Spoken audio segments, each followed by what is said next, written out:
Bonjour à toutes et bonjour à tous, je suis ravie de vous accueillir sur ma chaîne YouTube aujourd'hui pour vous montrer un album que j'ai réalisé sur la dernière crop que j'ai faite. Alors, avant de commencer, s'il y en a qui ne me connaissent pas, moi je suis Nadia Lancereau, je suis démonstratrice indépendante chez Stampin' Up et à côté de ça, j'anime des ateliers, des crops à la maison, à la demande et des fois en publiant en amont sur les réseaux sociaux. Donc moi je suis, j'ai ma boutique en ligne. Si vous avez besoin de matériel Stampin' Up, je vous montre le mini album et j'ai décidé aujourd'hui de partager avec vous une des pages du mini album que je vous offre ce tutoriel. Pour commencer, j'ai travaillé avec la collection Impression Solaire que j'aime énormément dans le catalogue annuel. Donc si vous avez envie ou vous avez besoin de matériel Stampin' Up, n'hésitez pas à me contacter ou de passer tout simplement par ma boutique en ligne. Donc voici pour l'album. Ici, hop, le voici comme ça. Donc je vous le montre en entier. Comme ça vous allez voir un petit peu. C'est un album pop-up. Hein. J'ai pas l'habitude de faire ce genre d'album au niveau des crops, plutôt en carterie. Mais je me suis amusée et j'ai modifié quelques trucs. Donc alors, ici une page simple, hein, déjà pour commencer. Donc voici la page que je vais vous offrir pour ce tutoriel, ce sera celle-ci. Elle s'ouvre comme ça, elle a été demandée. Donc effectivement, je me suis inspirée d'une dame. Alors je n'ai pas retrouvé le nom, je suis désolée. Mais du coup, j'ai fait ça à ma manière. J'ai remodifié par rapport à la carte où il y avait sur le dessus quelques petites choses pour faire glisser. Là, j'ai fait vraiment du simple. Elle est comme ceci. Et elle m'a vraiment beaucoup plu cette page. Donc je vous montre tout l'album déjà. À l'arrière, il est comme ça. Vous voyez un petit peu mon travail. Donc j'ai fait ça assez simple parce que énormément de pop-up, c'est quand même beaucoup de ton travail. Hop. Donc là, on ouvre comme ça. Voilà. Donc je ne partagerai pas ce tutoriel en entier. Je partagerai juste la première page. Elle avait été demandée, donc je tiens quand même à tenir mes promesses. Et voici. Donc c'était juste pour vous montrer un petit peu ce que ça pouvait donner éventuellement. Donc cet album. Voilà. Avec le tamponnage et tout ce qui en suit. Et sur la dernière page. Voilà. Hop. Et voilà, nous avons fini. Donc moi, aujourd'hui, je décide de vous offrir cette page-là en tuto. Donc si vous avez envie de la réaliser, il suffit de me suivre.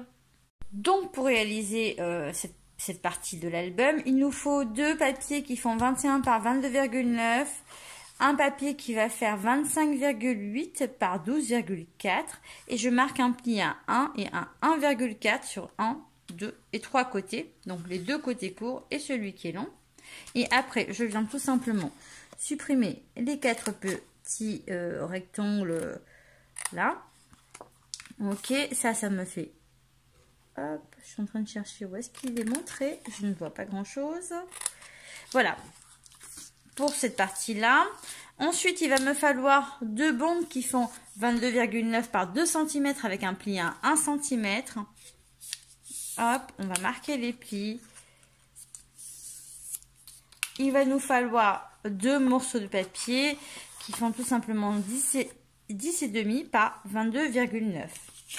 Et là, un papier qui fait 8 par 5 avec un pli à 1 cm.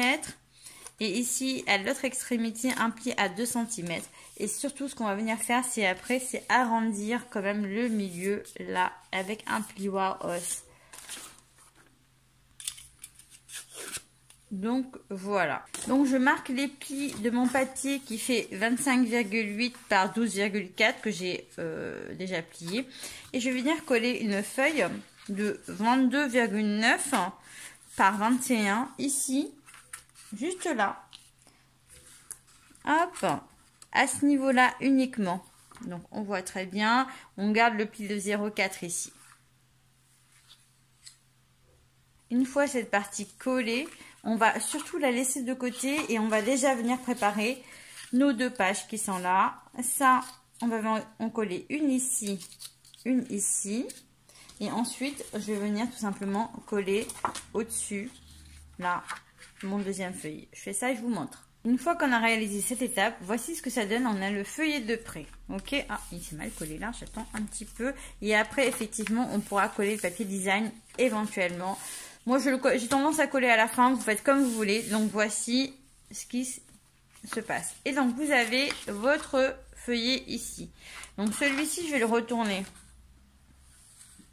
Je vais le positionner comme ça. Donc, avec l'ouverture sur la gauche, comme ça. Et celui-ci va venir normalement se poser ici à l'intérieur. D'accord? Donc, il doit être au même niveau que celui-ci, ici. D'accord? À ne pas dépasser. On vient se le positionner à l'intérieur. On va venir marquer un point de repère ici au milieu. Donc, vous avez votre petit...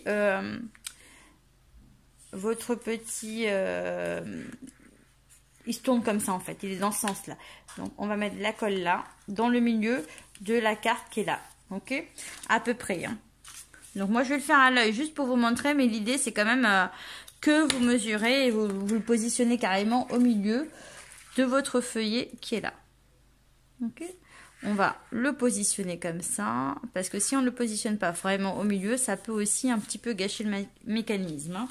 Donc là, donc vous voyez, il est positionné comme ça sur le feuillet qui s'ouvre. Ok. Donc là, j'avais arrondi, je remarque le pli. L'idée ensuite, c'est de venir mettre tout simplement de la colle à ce niveau-là, d'accord, et de rabattre. Alors ce feuillet-là, alors je le fais en même temps. Hop. On met de la colle au milieu et on vient tout simplement, donc vous avez l'espace 0,4 là, hein, et on vient tout simplement pousser, pousser, pousser, pousser, pousser et maintenir. En fait, celui-ci va dépasser un petit peu, hein. C'est ce qui va permettre, alors, voilà, on rapproche bien le papier, ça colle bien, on se retrouve avec un truc comme ça, donc, voilà. Si vous voulez, ce qu'il va falloir faire, c'est rentrer cette feuille-là à l'intérieur. Donc ici, bien se positionner. Elle est un peu tachée, hein, c'est parce que je vous montre un petit peu comment la faire. C'est un prototype. Et donc, c'est cette partie-là qu'on vient rabattre et qui colle sur ma petite languette qui est ici. Je ne sais pas si vous voyez bien, vous pouvez mettre une pause pour bien voir comment ça fonctionne. Et une fois que c'est collé, là je vais attraper là pour voir si le mécanisme fonctionne. Je vais tirer ma carte et voilà, c'est nickel, on peut l'ouvrir, elle se tire, hop, complètement quand je tire. Donc là le mécanisme fonctionne et ce qui est bien, c'est qu'on voit très peu la charnière ici, la reliure, on la voit très peu, et ça c'est dû au fait de bien positionner cette page là à l'intérieur de celle-ci, d'accord. Et quand on vient coller le petit rabat, de bien tirer pour que celle-ci dépasse légèrement. Pas de trop, sinon ça peut bloquer aussi. Et après, pour vérifier avant d'aller plus loin, on attrape et on tire jusqu'au bout et hop, ça s'ouvre. Donc comme ça s'ouvre, ça veut dire que ça fonctionne. Ok. Maintenant, on peut venir rabattre à l'arrière ici et coller nos petites languettes. Et éventuellement, ici, hop, sur cette page-là, mettre un papier plié ou un petit tag ou ce que vous voulez. Là, je vous donne juste l'exemple comme ça, avec une perforatrice collée en deux qui va venir être collée à l'arrière de celle-ci uniquement pour pouvoir tirer plus facilement et ouvrir. Ok? Donc, voici en ce qui concerne cette page-là. Hop, donc je la réouvre devant vous. Moi j'ai mis un petit onglet ici, d'accord, et je viens tout simplement, quand on tire, vous voyez l'effet, hop, on tire, on voit à peine la jointure là, on ouvre complètement et ça s'ouvre des deux côtés. Je trouve ça excellent. Donc j'ai modifié un petit peu les mesures, hein. J'ai modifié un petit peu par rapport à ce que j'avais vu. Donc voilà pour ce petit tuto du jour. Je vous fais de très très gros bisous. Si vous avez besoin de matériel Stampin' Up, n'oubliez pas que vous avez le code d'hôtesse du mois en cours le mois de juin pour toutes les commandes inférieures à 200 €. Je vous dis à très très vite pour un nouveau tuto. Ciao!